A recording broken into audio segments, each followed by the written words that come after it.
চলে এসেছি next video নিয়ে, যেখানে দেখতে পাবো যে সেখানে কে কী করলো, কে কী নাচলো, কে কী গাইলো, এইসব ডেট অ্যাট লাস্ট সব অপেক্ষার অবসান ঘটলো। প্রোগ্রামটা স্টার্ট হলো। আমরা দেখতে পাচ্ছি যে শুভশ্রী এবং আবি চ্যাটার্জি দুজনে মিলে এন্ট্রি নিচ্ছে এখানে, যেটা ডান্সও করবে ওরা, এবং কী গানে ডান্স করবে সেটা থাকবে সারপ্রাইজ। সেটা তোমরা যেদিন টেলিকাস্ট হবে টিভিতে সেদিনকেই দেখতে পাবে, এখন কিছু বলবো না। কি সুন্দর নাচছে, অ্যান্ড আমি ভিডিও করছি, এত এক্সাইটেড লাগছে প্রোগ্রাম দেখে যে আই এম স্পিচলেস।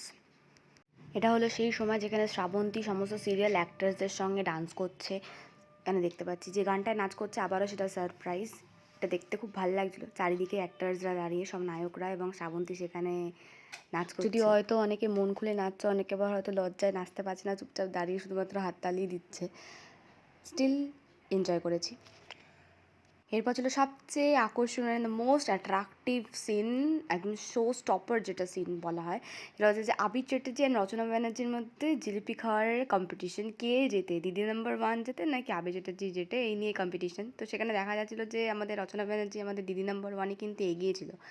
তো শুভশ্রী ছিল সেখানকার হোস্ট। এবার খাও, দেন স্টার্ট হবে খাওয়া। চারিদিকে মানে যেখানে দেখা যাচ্ছে সেখানেই হচ্ছে ক্যামেরা, মানে সেখানেই শুটিং হচ্ছে আর কি। এত টেনশন লাগছিলো যে কখন নিজের মুখ আবার দেখিয়ে দেবে ফট করে, তখন আবার গন্ডগোল হয়ে যাবে সব কিছু। তো এখানে দেখতে পাচ্ছি যে দুজন এসছে এখানে অ্যাওয়ার্ড বলছে, যে কে কোন অ্যাওয়ার্ড পেয়েছে, কে সেরায় সেরা হয়েছে, সেটা আমরা সেদিনকেই জানতে পারবো যে কে হয়েছে। কিছু গানের অনুষ্ঠানও হয়েছে সেখানে, জো ইমন চক্রবর্তী নেচেছে, কী গান হয়েছে কী না হয়েছে সেগুলো সবই সেদিনকে জানতে পারবে। এখন সব কিছুই সারপ্রাইজ। সবই যে গান হচ্ছিলো সবই নাচার গান, তাই ওদের সাথে সাথে আমরাও নেচেছি আর কি।